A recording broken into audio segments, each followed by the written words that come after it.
Primary স্কুলের প্রধান শিক্ষককে হুমকি, তার থেকে 30,000 টাকা ঘুষ চেয়ে চাপ।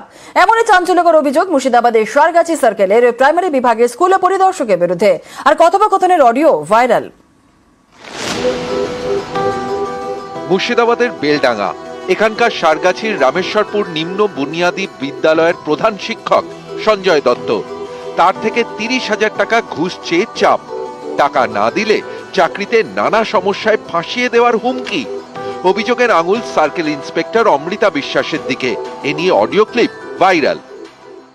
Sanjay, hope you are ready. আমি যেটা কালকে যে বিষয়ে কথা বলেছিলাম ম্যাডাম, ওই 30,000 টাকা করে যেটা বলেছেন ম্যাডাম, এই মুহূর্তে ম্যাডাম পসিবল হচ্ছে না তো ম্যাডাম। মিলন, আমি মিলনদাকে বলেছি, মিলনদা হয়তো আপনার সাথে কথা বলবে, আমি আমারটা পার্সোনালি বললাম ম্যাডাম।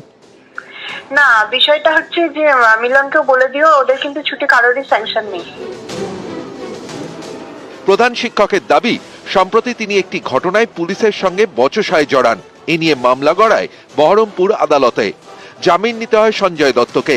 বিষয়টি সারগাছি সার্কেলের স্কুল ইন্সপেক্টরের কানে যায়। অভিযোগ, এরপরই তিনি সঞ্জয়ের থেকে 30,000 টাকা ঘুষ চান, যাতে সার্ভিস বুকে কোনো দাগ না পড়ে। এমনকি তার 2 সহকারী শিক্ষকের থেকেও 30,000 টাকা ঘুষ চাওয়া হয় বলে অভিযোগ। এও অভিযোগ, বিষয়টি জেলা প্রাথমিক শিক্ষা সংসদে জানালে শ্লীলতাহানির কেসে ফাঁসানোরও হুমকি দেওয়া হয়। না, আমি পুলিশ কেসে আমি হাত দিব না, আমি কোনো কিছু করব, এগুলো সব সার্ভিস বুকে উঠবে। সেরকম তোমারটা তুমি ভাবো যে এত লাফালাফি করলে তোমাদের কিন্তু পেব্যাক করতে হবে। ম্যাডাম, যদি কিছু নেগোসিয়েশন করেন 30,000 টাকা করে ম্যাডাম পসিবল হচ্ছে না। নেগোসিয়েশন আবার কাকে বলে? Negotiation, what is this negotiation? এ নিয়ে বহরমপুর থানা এবং মুর্শিদাবাদ জেলা প্রাথমিক শিক্ষা সংসদে অভিযোগ জানান সঞ্জয় দত্ত। আমার সাথে গত সোমবার পুলিশের সাথে একটু ঝামেলা হয় এবং পুলিশ আমার নামে কতগুলো ফলস কেস দিয়ে দেয়। তো আমার সারগাছি সার্কেলের যিনি সাব ইন্সপেক্টর অফ স্কুল আছেন অমৃতা বিশ্বাস ম্যাডাম, তিনি যখন জানতে পারেন তখন তিনি আমাকে ফোন করে 30,000 টাকা দাবি করেন।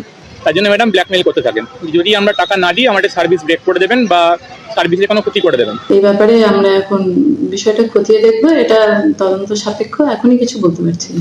এই রিসেন্টলি আমি যে অভিযোগটা পেয়েছি আমি সেটা দেখছি, সেটা খতিয়ে দিচ্ছি। রুলস অনুযায়ী যা হয় আমরা সেটাই ইমপ্লিমেন্ট করার চেষ্টা করি।